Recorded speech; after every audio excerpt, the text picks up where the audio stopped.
அட பாவிகளா! சூனியம் வைக்கிற அளவுக்கு வந்துட்டீங்களா பிக் பாஸ். அப்ப அந்த அளவுக்கு இந்த ஷோவுடைய தரம் வந்து தாழ்ந்து போயிடுச்சா? அப்படிங்கிறத பத்தி தான் இந்த வீடியோல நம்ம வந்து பேச போறோம். ஸோ வீடியோக்குள்ள போறதுக்கு முன்னாடி சேனலுக்கு புதுசா இருந்தீங்கன்னா கண்டிப்பா சப்ஸ்கிரைப் பண்ணிக்கங்க. வீடியோவ மறக்காம ஒரு லைக்க போட்டுருங்க பிடிச்சிருந்தா. ஓகே. இப்ப நம்ம வீடியோக்குள்ள போகலாம். ஸோ பார்வதி போன பிறகு இந்த பிக் பாஸ் சீசன் வந்து பார்த்தீங்கன்னா, டொங்கல் போர் ஆயிடுச்சு அப்படிங்கிறது எத்தனை பேர் பிலீவ் பண்றீங்க? ஏன்னா, அவங்க போனதுலேருந்து சண்டே எபிசோட் சுத்தமா எவனும் பார்க்கல.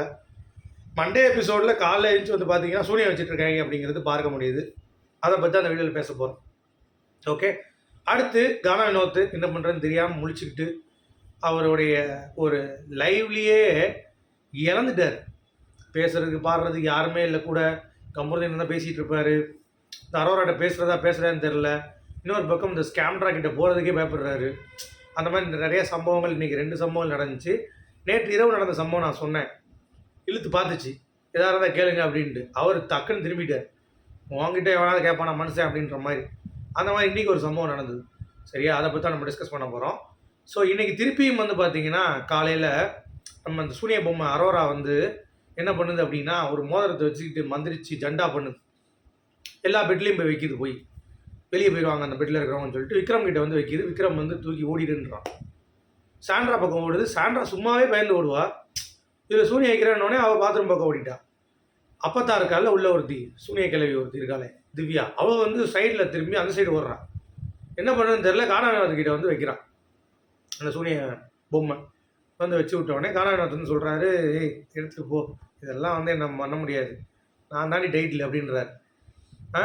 உடனே எங்கே நீங்கள் கையால் எடுங்க அப்படின்னு சொல்கிறாங்க. நான் எடுத்து போட்டுருவேன், இரு நான் சட்டை போட்டுட்ருக்கேன். அப்போ இந்த ஸ்கேம்ரா வருது. வந்துட்டு நீங்கள் பயப்படாமல் எடுத்துருவீங்களா, அதை பயப்பட மாட்டிங்களா அப்படிங்குது. சூனியெல்லாம் எனக்கு ரொம்ப பயம் அப்படிங்குது.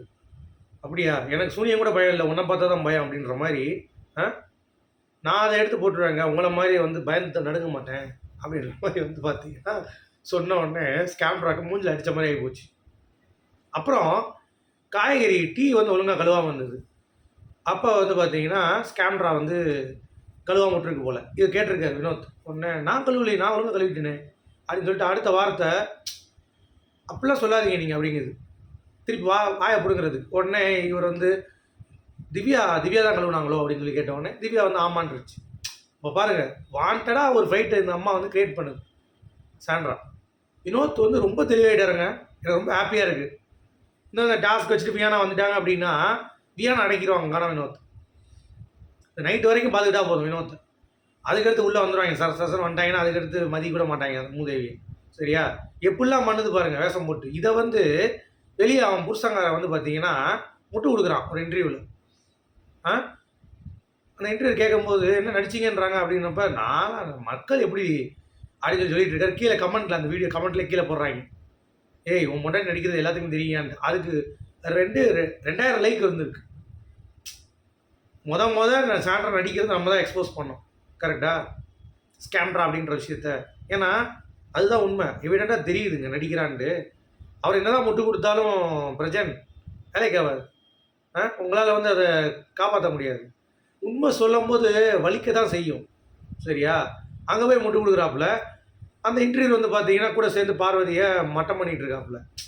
உங்களுக்கு புரியுதா சொல்கிறது? ஸோ இந்த மாதிரி இருக்கும் பொழுது எப்படி வந்து ஷோ மக்கள் பார்ப்பாங்க, மக்கள் அதை நம்புகிறாங்க, ரெட் கார்டு மக்களுக்கு தான் கொடுக்கப்பட்டாங்கன்னு சொல்லிட்டு இன்னமும் வந்து பார்த்தீங்கன்னா எவனாவது புயல் காற்றுல அவுள் பறித்துட்டு இருப்பான், அவன்கிட்ட போய் சொல்லு அதை. இங்கே எவனும் நம்ப மாட்டான். மக்கள் உன் பொண்டாட்டியோடைய புருஷன் பொண்டாட்டியோடைய கேம் என்னங்கிறது தெரிஞ்சு போச்சு. ஓகே. ஸோ நீங்கள் சும்மா ஒரு ஃபேக் நெரேட்டிவ் செட் பண்ணி எல்லாருடைய வாழ்க்கையும் வந்து அழிச்சிட்டு இருக்காதிங்க.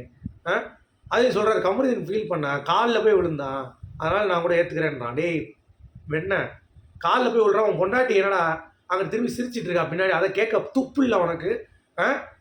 ஆம்பளையாக இருந்தால் உன் பொண்டாட்டி சிரிக்கிறத கேட்டிருக்கணும். அவள் போய் மனுஷியாக இருந்தால் அந்த காலில் தொற்றுக்கு போகிறப்ப எந்திரிச்சு வாமா அப்படின்னு சொல்லியிருப்பான். பயந்து நடிச்சிட்டு இருக்கீங்க. குடும்பத்தோட நல்ல ஆக்டிங் கற்று வச்சுருக்கீங்கடா. டேய் நீங்கள் உண்மையிலே உங்களுக்கு வாய்ப்பு கிடைக்காது சினிமாவில். ஏன்னா அது வந்து நீங்கள் நடிக்கணும்.